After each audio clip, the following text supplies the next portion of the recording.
Welcome to Proven and Probable, where we focus on metals, mining, and more. I'm your host, Maurice Jackson.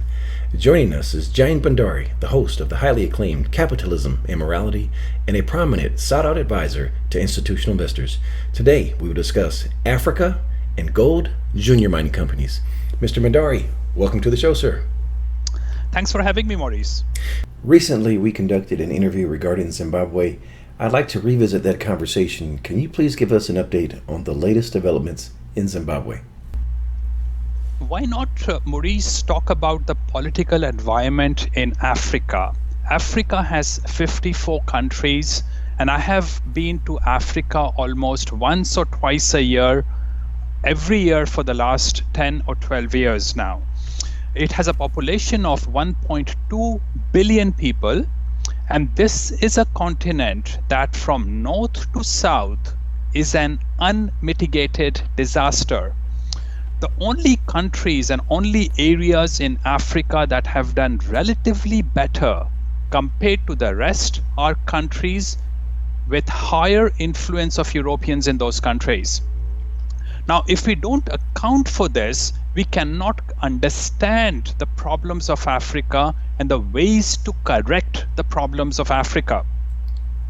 Now, a lot of intellectuals will actually blame colonialism for the problems of Africa or the problems of the third world. The reality is that the population of Africa was only about 230 million people in 1950. Because of Medicare, the medicine that Europeans brought to Africa, and because they reduced tribal warfare within Africa, and remember, Africans were hacking each other to death in tribal warfare before Europeans arrived. Because of reduction in these, the population of Africa has increased to 1.28 billion, which means that in the last 67 years, population of Africa has increased by 400% or more. Again, Africa is an unmitigated disaster, and that includes Zimbabwe and South Africa. Zimbabwe was the bread basket of Africa. During the time that the British ruled Zimbabwe, they left a person called Robert Mugabe as the president of Zimbabwe, who was finally forced out of his position later last year. Robert Mugabe wanted to place his wife as the next president of Zimbabwe because Mugabe is getting very old and he will die one of these days. He actually often falls asleep while he is sitting in meetings and things like those.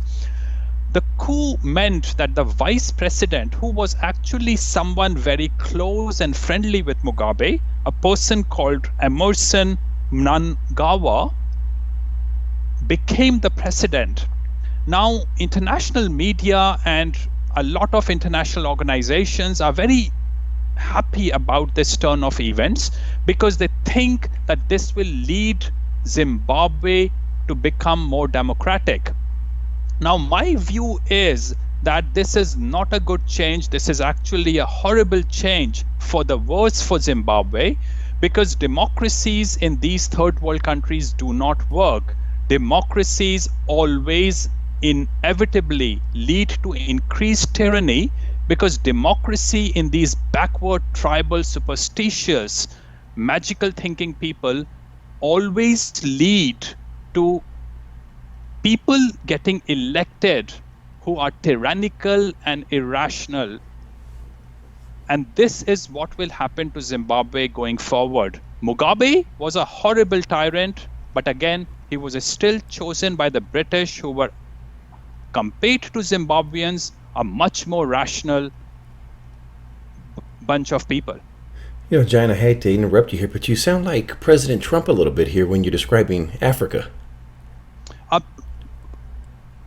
Maurice, I have over a period of time got increased respect for Trump, and I don't even understand how he has the right understanding about these third world countries, because you have to actually live and grow up among these utterly irrational and tribal people to have some kind of appreciation for what tribalism and irrationality and superstitious environment means. These people are steeped in magical thinking, and that is the truth across the third world. And Africa is actually the worst in terms of being tribal, being extraordinarily violent. Trump used a word, he likely used the word, I'm not sure if he did, a word shithole when referring to these countries. The reality, Maurice, is that 1.1 billion people on this planet actually go out to defecate in the open. 1.1 billion people do this on a daily basis. So there are a lot of shithole countries, literally and figuratively. Africa is not just not just shithole, it is also a hellhole. There is not much in Africa that is not a hellhole.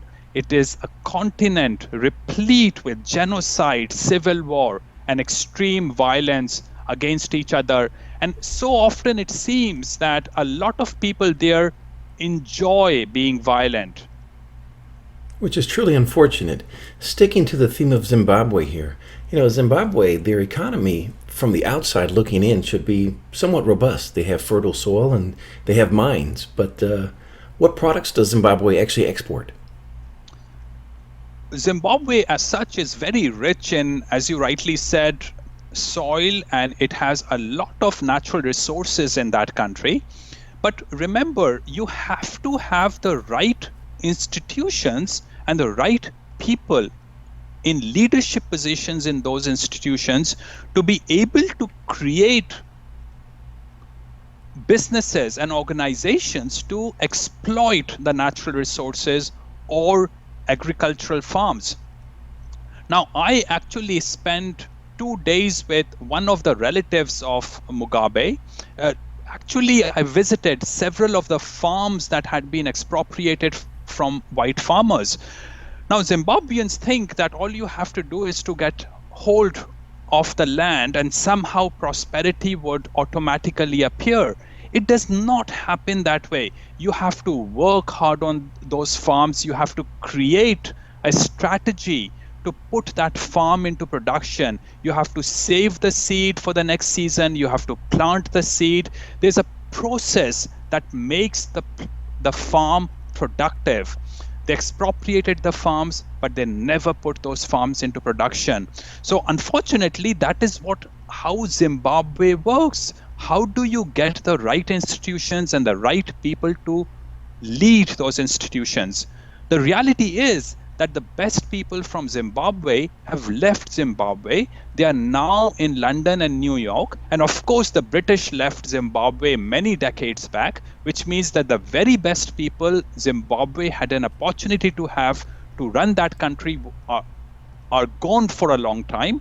And now even the top layer of local Zimbabweans are gone. In the meantime, the local culture is asserting itself by degrading the institutions of Zimbabwe, the institutions that the British left behind. The problem is that European institutions without Europeans running those institutions do not work. The tribalism and magical thinking of Zimbabweans is now increasingly reflecting in the institutions. And at the end of the day, the people who lead those institutions are tribal, corrupt, irrational people. And that is the problem going forward for Zimbabwe. How do you exploit those natural resources in an ecology like that? And also discussing the word exploit, their currency is weak. Do you see foreign capital from a speculator standpoint coming into Zimbabwe? Because it doesn't sound like it. Oh, it will come to Zimbabwe because Western people have become so gullible. Political correctness has become a religion in the West today, which means that if you talk about what I just did, now even if I'm incorrect, at least oppose me, at least challenge me, at least reason with me. The problem today, Maurice, is that anyone in a big organization who puts forth an idea that I just did in front of me front of you, he would be thrown out of those organizations right away, which means that in big organizations, big institutional investors simply do not have an understanding of what I just said, which means that a lot of money actually did go to Africa in the last decade. A lot of money went in to fund companies and infrastructure, cellular infrastructure, banking infrastructure in Africa. Most of that money is never going to return back to the West. Western people have consistently lost money in Africa, and they will continue to do so. And indeed, they will put more money into Africa, in Zimbabwe. And you can see that reflected in increased share prices of companies operating in Zimbabwe already. But again, this change in perception about Zimbabwe will not last for too long. I think sooner rather than later, Zimbabwean president, the new president, will show his true colors. And if Zimbabwe actually becomes fully democratic in the next election, just pray that nothing terrible goes wrong in Zimbabwe. And correct me if I'm wrong, but Mugabe, he actually nationalized the mines there, am I correct? Well, mostly he did. I know of one company which actually has done quite a good job. So again, Maurice, when I say I'm talking about the country and talking about the system on average, but there are some very smart people who can find an area and they can interact with the locals and the government in ways that they can still manage to create wealth. So there's one company that I know of that has actually done reasonably well. It's a mining company called Caledonia Mining. I'm actually not suggesting that you buy shares of that company right now, but because the share price again has gone up quite a bit in the last 2-3 months, wait for it to fall down and look at that company again when it has fallen by about, in my guess, 30% from where it is today. And what does Caledonian extract? Is it PGMs? Yes, it is a company in PGMs, and they actually have done quite a remarkable job in organizing their affairs in Zimbabwe. I'm not a shareholder. I was in the past. I sold, but it's a company I certainly want to keep my eyes on. And Jayant, if you would, give us the symbol. CAL on Toronto Stock Exchange. All right. Sticking with Africa, Jayant, you forewarned us a year now about the economic and political concerns in South Africa. Now they're coming to fruition. What's going on in South Africa? Well, South African case is not much different verbally in terms of what I just said about Zimbabwe and the rest of Africa. Now, of course, South Africa is the most developed part of Africa, and the rest of Africans look up to South Africa.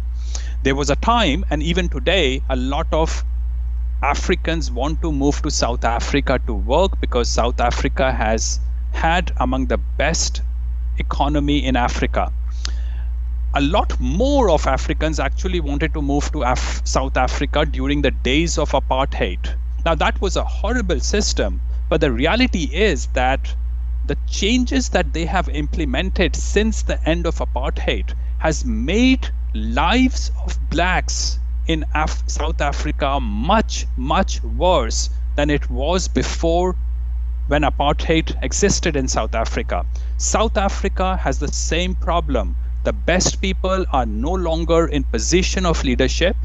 They are actually now living in, say, Toronto, Vancouver, Sydney, or Perth. They have moved on. The institutions of South Africa, which were supposed to be first world institutions and first world infrastructure, now is increasingly becoming third world institutions and third world infrastructure. You often don't have power in electricity in Johannesburg. As I was talking with you offline earlier, there is now a water crisis in parts of South Africa. Mining has become a huge problem in South Africa because the new regime has implemented absolutely crazy economic policies. So overall, South Africa has continued to become worse and worse. Jacob Zuma has just been thrown out as the president of South Africa. He was a tyrant, an extraordinarily corrupt person. He has had about, I think, 500 or more corruption cases against him. I think it's probably more like 700 corruption cases against him. However, my view is that the next person will be much worse. Again, the person who has taken over is the person who was his vice president, Cyril Ramaphosa. Don't expect him to be much better. Actually, 2 days back, he announced that he wanted to seize farms of white farmers and give those to blacks, which basically encourages blacks to do a genocide of whites in South Africa, which is not a good thing for South Africa. It will destroy the economy. It will create a civil war in that country, and it will very rapidly put that country on the path to become a third world, destitute, wretched country. It sounds like they're mirroring what Zimbabwe did a couple of decades ago, essentially. Absolutely. And also, Maurice, the problem is that the political correctness of the West means that Western people simply do not have the intellectual written material, verbal material to understand Africa. And when they go to Africa, they stay in 5-star hotels, or they don't necessarily operate and work in Africa. So they don't really get the right feeling of what Africa is all about. So they go with all these rosy feelings, and all they absorb is the rosy feedback they get from the local people without actually interacting with the local people on a day-to-day, moment-to-moment basis, which means that they come back to the West without actually learning much about what's actually happening in Africa. And we should not, I'm assuming, expect the best and brightest from South Africa to repatriate under the new president. South Africans and Zimbabweans I meet often tell me, particularly the black Zimbabweans and black South Africans, that they actually do want to go back to South Africa and Zimbabwe. The only problem they have is that they want New York or London salaries paid in Johannesburg or Harare, and they also want hardship allowance on top of that. Now listen, that isn't going to happen. Those economies simply cannot pay you those kind of salaries. So this is talks of those people who always say that they want to return back to their home countries, but their materialism and their money and the comforts that they enjoy in the West keep them from going back. They will never ever go back. And really, why should they? Why should I? Why should you? When we have a better life in the West? Now, Jayant, we've discussed the problems in South Africa, Zimbabwe, and Africa as a whole. What are the solutions? There isn't really a solution that is practical anymore, Maurice. The only two solutions I can think of, the first one is, and the best one is, for the Europeans to return back and rule the third world countries. There is simply no way out, because the institutions that Europeans left in the third world countries are continuing to degrade and decay and fall apart. And you simply cannot stop that. Now, that isn't going to happen in the next 50 years, and these countries will have imploded in the next 10 or 15 years anyway. So forget about Europeans being able to make a positive impact on the third world countries anymore. But the only other option, which is a distant second best option in my view, is for Chinese to continue to develop infrastructure, invest, and control leadership in these third world countries, which is what China is doing with one road, one belt policy, by which they are investing $1 trillion in about 65 countries. They actually have invested a huge amount of money in Africa. I fly through Addis Ababa in Ethiopia quite often, and when you go to that airport, sometimes it feels like as if I'm in China. There are so many Chinese workers in some of these airports. So Chinese influence has been very positive. Now, are Chinese saints? No, they are not. But given what Africa is, Chinese influence is a positive influence. In life, we always have to talk in relative terms, not in absolute terms. Colonialism was not the best thing, but listen, when I lived in India, I prayed for America to intervene and interfere in the affairs of India, because that was the only rational thing I could see in the horizon. Switching gears onto issuers, do you have any names and or arbitrage opportunities that have your attention at the moment? Sure, I'll give you 4 names, Maurice. People have to really watch the price. It's very important to give limit orders, not market orders, because you destroy your upside by giving market orders. One is a company called Primero, which is merging with a company called First Majestic. Primero's ticker is P for Poland, and the share price is 21 cents. At this price, you get about 10% arbitrage upside in owning Primero, 21 cents. Do not go above that. 3 companies that I might want to mention, very speculative companies. VR Resources, the ticker is VRR, Victory, Rain, and the share price currently is 23.5 cents. They are doing a financing, and they have an interesting project in Nevada. The third company is Salazar Resources. The ticker is SRL. The country is Ecuador. It's a third world country. I don't like it, but there are reasons why I am, for the moment, interested in this company. The share price is 11.5 cents. Do not chase it. A lot of volume comes at 11.5 cents. And finally, there's another arbitrage opportunity. Rio Novo is merging with Aura Minerals, and Rio Novo's share price is 12 cents. Ticker is RN, and there is about 7 to 10% arbitrage upside in owning Rio Novo, RN. Jayant, on behalf of all of our subscribers, thank you for sharing that with us. Now, Jayant, You're most welcome. Jayant, please provide us with an update on Capitalism and Morality, which is the preeminent name for reasoning, argumentation, and liberty. Capitalism and Morality is a seminar I have run for the last 8 or 9 years now, Maurice, and this is a seminar I look forward to. It is run in downtown Vancouver every year, and the next one is on 21st of July 2018. You will have Professor Ian Plimer, who will fly in from Australia to speak, Rick Rule, Doug Casey, Adrian Day, Simon Roche will come from South Africa. A lot of people, there are about 13 speakers speaking at the seminar. It's a day to look forward to. And Jayant as well, prior to Capitalism and Morality, we have PDAC. Will you be speaking there this year?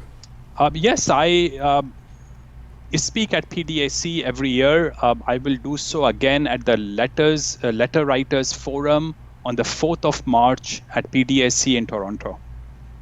All right. And last question, what did I forget to ask? Again, Maurice, it's what has been a subject of huge interest to me is what's been happening in the third world countries. International media, the World Bank, the IMF is extremely euphoric and optimistic about the third world. They call it the emerging market. Apart from China, none of these third world countries is doing well, in my view. They're all imploding. They are all going to go through major economic and political and social problems. So I think people should be aware of it. Maybe there are ways to make profit from it. There are maybe ways to protect yourselves from getting into problems by getting entrapped because the international media and the international organizations are telling you something that is probably not correct. And Jayant, if someone listening wants to get more information about your work, please share the contact details. My website is JAYANTBHANDARI.com, and everything I do goes on that website. And last but not least, please visit our website, www.provenandprobable.com, where we interview the most respected names in the natural resource space. You may reach us at contact@provenandprobable.com. Jayant Bhandari, the host of Capitalism and Morality, thank you for joining us today on Proven and Probable. Thank you for joining us today on Proven and Probable. Remember to like and subscribe for more conversations with the most respected names in the natural resource space. Check out our website at www.provenandprobable.com. The information presented on Proven and Probable is provided for educational and informational purposes only, without any express or implied warranty of any kind, including warranties of accuracy, completeness, or fitness for any particular purpose. The information is not intended to be and does not constitute financial, investment, or trading advice, or any other advice. You should not make any financial, investment, or trading decision based on any of the information presented without first undertaking independent due diligence and consultation with a professional broker or competent financial advisor.